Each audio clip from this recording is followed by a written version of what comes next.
Paris की क्षितिज रेखा से ऊपर उठता हुआ एफिल टावर आज दुनिया की सबसे पहचाने जाने वाली संरचनाओं में से एक है। लेकिन इसकी कहानी एक अस्थायी प्रयोग के रूप में शुरू हुई थी। 19वीं सदी के अंत में फ्रांस 1889 की एक्सपोजिशन यूनिवर्सल की तैयारी कर रहा था, जो फ्रांसीसी क्रांति की 100वीं वर्षगांठ के उपलक्ष्य में आयोजित एक विश्व मेला था।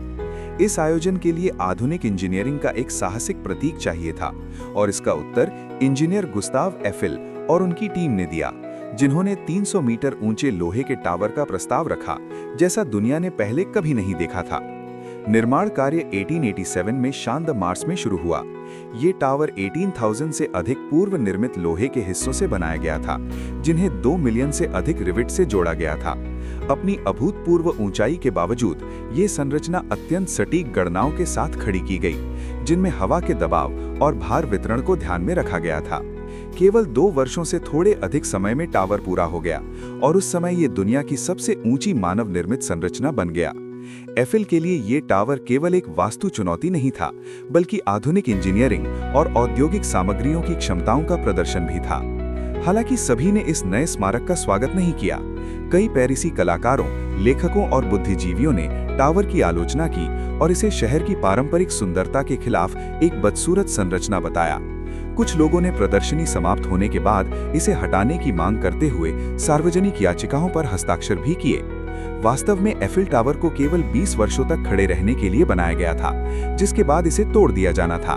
लेकिन जब 1889 में इसे जनता के लिए खोला गया, तो ये मेले का मुख्य आकर्षण बन गया।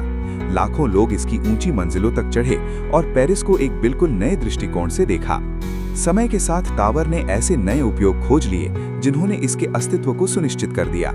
इसकी ऊंचाई इसे वैज्ञानिक प्रयोगों के लिए आदर्श बनाती थी, जिनमें मौसम, वायुदाब और रेडियो प्रसारण से जुड़े अध्ययन शामिल थे। 20वीं सदी की शुरुआत में एफिल टावर ने वायरलेस संचार के विकास में महत्वपूर्ण भूमिका निभाई। प्रथम विश्व युद्ध के दौरान इसका उपयोग दुश्मन के रेडियो संकेतों को पकड़ने के लिए किया गया, जिससे फ्रांसीसी सैन्य खुफिया को लाभ मिला। इन व्यावहारिक उपयोगों ने टावर को एक अस्थायी प्रदर्शनी संरचना से एक मूल्यवान राष्ट्रीय संपत्ति में बदल दिया। पूरी 20वीं सदी में एफिल टावर पेरिस और फ्रांस की पहचान का अभिन्न हिस्सा बन गया। इसने विश्व युद्धों से लेकर राष्ट्रीय उत्सवों तक कई ऐतिहासिक क्षणों को देखा।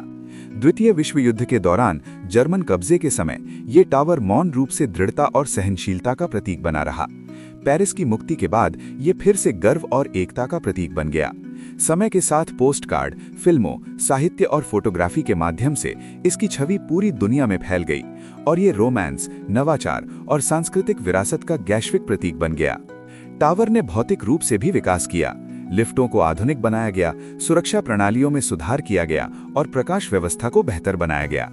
1985 में रोशनी की नई व्यवस्था ने रात के समय एफिल टावर को चमकता हुआ बना दिया, जिससे ये पेरिस के आकाश में और भी आकर्षक दिखाई देने लगा।